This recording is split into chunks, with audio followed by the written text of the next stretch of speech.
We're gonna go over that face pull. We're gonna make sure that you guys are doing this right, teach you how to do it, show you a side-by-side comparison, go over some common mistakes, and show you some alternatives to this exercise. So first and foremost, when you guys are doing this exercise, you wanna come here, keep your arms nice and straight, kind of posture yourself out and squeeze those glutes. Get those glutes and core tight, and what you're doing is you're physically pulling this portion that connects to the cable towards your face. So here you'll notice, this is a face pull. This is not a face pull. Here I'm working my biceps. I'm not actually engaging my rear delts. But by way of pulling to my face, keeping my elbow higher than my ears, I'm actually going to engage my rear delt. So that's gonna go ahead and look like this.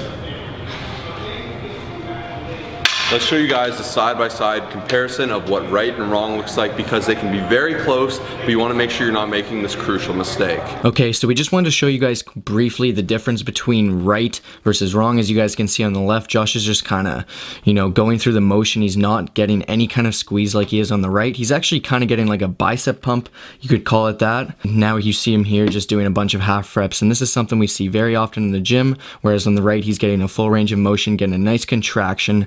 And then here, I decided I was just going to take my shirt off to show you guys the actual muscle being worked within this exercise. As you guys can see, I'm really firing up that rear delt, and on to these common mistakes.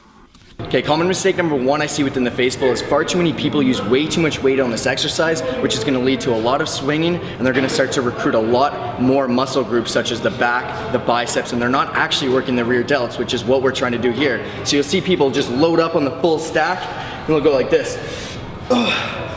Do a re-rack, something crazy. Yeah. Full stack, baby, that's it. And they're not actually working the rear delt. I see it far too often. Mistake number two, guys, is all about that body positioning. So there's a couple different ways to do this. My opinion, if you're standing straight and you're letting the weight pull you, you're gonna get that momentum every time, which I like to avoid personally.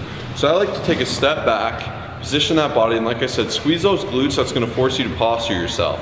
You don't wanna be at this point, you don't wanna be all the way straight, you just want a nice, maybe 20-degree bend. You're gonna be right about here. Now you can feel this tension already trying to pull me forward.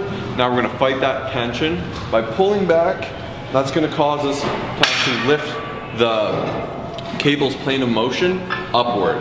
So you can see here, I'm going up, as opposed to the cheat reps that you saw Kyle do in mistake one, where he just pulls it in like this.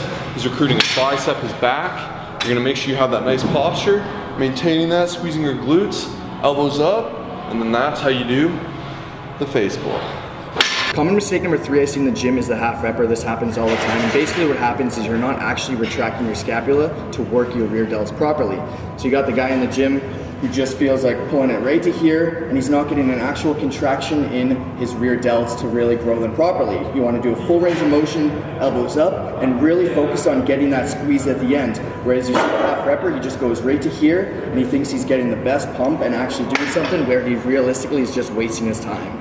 As for variations for this exercise, there are unfortunately not a ton. If you guys don't have cables or access to cables, your best option is to purchase bands or anything, hang them up from a higher platform, and pull towards your face just like you would. So you can grab other sides of the bands, do exactly what we taught you with the cables with the bands, nothing crazy there.